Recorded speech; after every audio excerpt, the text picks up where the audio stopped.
Glad to have you with us here on Seahawks Today by Chad Sports. Tyler Schultz here with you. Thanks for joining us. We have some promising news to get to on Geno Smith and among others here on today's show as we answer your questions on all things Seahawks as the run to the playoffs is on. Just 3 weeks remaining in the regular season. We will break everything down that you need to know coming up in just a matter of moments. Before we do, folks, I want to make sure not only you are subscribed to Seahawks Today, but you also have your notifications turned on. You'll be the first to know when we have new content on the channel. And it's real simple. You just subscribe and then hit that noti bell, and you'll be alerted when we have our news and rumors segments, our breaking news, our Q&A mailbags, and you can join us for our next mailbag segment, our live shows, watch parties, all that. Subscribe now for free. Join the Noti Gang. Spam Noti Gang in the comments section, and we'll get started with today's show. The great Dan the Man Miller with a $10 super chat to open up the mailbag this week writes, if Seattle has a top 5 O-line, how much better do you think Geno would be? I think he would be scary good. I think Geno would be very good, and it would be a huge difference because you have the skill position players already there at the receiver spot and at the running back positions. So, yes, I think Geno would be very good. I think that with a top 5 O-line, Geno could look like a top 10 quarterback, I think, if you gave him a top 5 O-line. But with that said, the thing for me that would be interesting is not just Geno with a top 5 O-line, but the run game. If this run game had a top 5 O-line, I mean, it would be just amazing what you could do with the run and pass game, and this offense could be averaging 30-plus points a game if they just had the offensive line to get the job done. So that, to me, Dan, it wouldn't be just about Geno, but it would be about the run game as well. It'd make all the difference in the world. White Lightning writes in, how hard would it be to beat the Vikings in reality? Well, we talked about this week on the program, and the thing that intrigues me about this matchup is that the Vikings have the same exact problem Seattle does. They have a piss-poor offensive line. Sam Darnold has been sacked a whole lot this year, almost as much as Geno Smith has. And yet they've won a lot more football games. Their offense has looked a lot better than Seattle's has. And they got a plethora of pass rushers there, from Will Anderson to Neil Hunter and among others here. That's a very good football team. Kevin O'Connell's done a terrific job. He gets my vote for Coach of the Year. With that said, this Seahawks team, they've shown that they can show up on any given week, that they can compete with the best of the best, and then other times they can just, look like a deer in headlights. I don't know what version we're going to get. It will be hard, but it's not possible. They can get the job done. Toons writes in, is Woolen the next Trey Flowers? I hope that is not the case. You look at Woolen's rookie season, and things were going pretty good, right? Pretty optimistic. Tied for the league lead in interceptions with 6.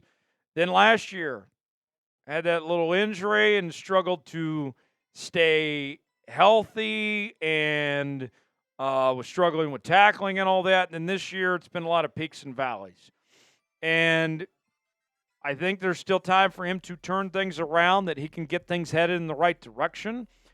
But you better believe, with the other concerns we've had at the corner spot for this Seattle team, with Trey Brown not playing so hot, Josh Jobe isn't very good, you moved on from Mike Jackson, they're going to be drafting corner pretty high in next year's draft. I can guarantee you that much. Connor with a $10 super chat writes in, back to quarterback chat. To be honest, it's not Sam Howell's fault. He was put in with no reps or starts since the preseason, but if he did and he knew Ryan Grubb's scheme, what do you think we would see? Well, first off, he's been here since, March? He should know Ryan Grubb's scheme. I mean, it's just not excusable for him not to know the system that's in place. So I don't want to hear that for an excuse. All right. Now, the no reps and no starts since the preseason. If you are a backup quarterback, your number one job is to what? Stay ready. Be ready for that moment when your day and time comes to answer the call. That if, God forbid, something happens to the starting quarterback, that you're ready when your time comes. I mean, think about just a couple weeks ago, the SEC championship game. We saw Georgia and Texas squaring off. And when Carson Beck went down, you know what happened with that Georgia team? Gunnar Stockton comes in, and he played better even than Carson Beck did. And everyone rallied around him. I didn't see that with this Seahawks team. I didn't see Sam Howell outplay Geno Smith. I didn't see the team rally around Sam Howell and everyone else elevate their game. I think that's a realistic expectation that when you go to the backup quarterback, you should be like what Georgia was a couple weeks ago, where that quarterback is going to put their best foot forward and the team is all going to step up and say, we're going to do our jobs better and we're going to play the best we can. And that didn't happen. It wasn't all Sam's fault. For sure, the offensive line didn't do him any favors, but I think realistically, Sam was not ready for that moment, and it doesn't make me feel confident in him at all. All right, Crabtree Sorry writes in, is Geno Smith going to be okay? So at the time of this recording, on Wednesday, when we do our live shows and these mailbags, everything looks pretty promising. That Geno looks to be on track to play Sunday, full participant practice on Wednesday, some huge steps in the right direction. And he was pretty optimistic in his conversations with Mike McDonald earlier in the week. And the thing that I think is going to be interesting to watch for Geno is the old thing about learning to play with pain and playing through this. You think about like Aaron Rodgers in New York this year. Aaron's probably got about 3 different injuries, and he's just continued to play through it, right? For better or for worse. Obviously, the Jets season isn't going very well, and Aaron Rodgers hasn't looked that great. But with that said, it's not like everything's healed all of a sudden for Geno Smith. It's just, all right, how can I deal with this? How can I go through this circumstance? But if he's confident he can play through it, that he can deal with the pain, then that's very good reason to be optimistic about what he can do and not having to play Sam Howell. So it's a good sign going forward. Do you believe in Geno? Type B for believe, D for don't. Weigh in the comments section. Let us know if you believe in Geno Smith or not. Weigh in and let us know. All right, before we go any further in today's show, let's tell you about our sponsor. That is Zbiotics. I'm a big fan of Zbiotics, and you will be too, folks. Let's face it, after a night with drinks, I don't bounce back the next day like I used to. I have to make a choice. I can either have a great night or a great day. That is until I found Zbiotics pre-alcohol. Pre-alcohol is the world's first genetically engineered product. It was invented by PhD scientists to tackle rough mornings after drinking. When you drink, alcohol gets converted into a toxic byproduct in the gut. It's this byproduct, not dehydration, that's to blame for your rough next day. Pre-alcohol produces an enzyme to break this byproduct down. Just remember to drink this probiotic before drinking alcohol. Drink responsibly and get a good night's sleep to feel your best tomorrow. The first time I tried Zbiotics was at a party. As instructed, I drink a bottle of pre-alcohol before any school. I was amazed at how good I felt the next day. From Thanksgiving feast to New Year's Eve celebrations, this holiday season is packed with events. But don't let the festivities leave you feeling less than merry. Zbiotics pre-alcohol probiotic can help savor the night and seize the next day. So stay in the loop and go to zbiotics.com/chatsports. You can also scan the QR code on the screen right now to get 15% off your first order when you use code ChatSports at checkout. You can also sign up for a subscription using my code so you can stay prepared no matter the time or occasion. Zbiotics is backed with 100% money-back guarantee. So if you're unsatisfied for any reason, they'll refund your money, no questions asked. Remember to head to zbiotics.com/chatsports and use code ChatSports at checkout.